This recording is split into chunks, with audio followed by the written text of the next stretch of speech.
ডাকসু নির্বাচনে ভিপি পদে সাদিক ভাই, ডাকসু নির্বাচনে জিএস পদে ফরহাদ ভাই, ডাকসু নির্বাচনে ভিপি পদে সাদিক ভাই, ডাকসু নির্বাচনে জিএস পদে ফরহাদ ভাই, এজিএস পদে মহিউদ্দিন খান। এই প্যানেলটি জয়ী হলে ভাই থাকবে সুলাইমান, শিবির প্যানেল জয়ী হলে ভাই থাকবে সুলাইমান, শিবির প্যানেল জয়ী হলে ভাই থাকবে সুলাইমান, শিবির প্যানেল জয়ী হলে ভাই থাকবে সুলাইমান। ভোট দিও ভাই মননে যাদের সততায় ভরা, বুকে আছে হিম্মত, সকল ছাত্র ছাত্রী রবে তাদের আমানত। ও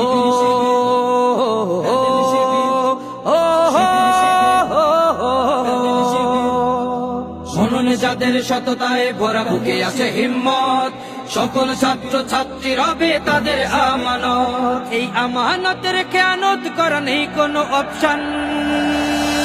এই প্যানেলটি জয়ী হলে ভাই থাকবে সুলাইমান।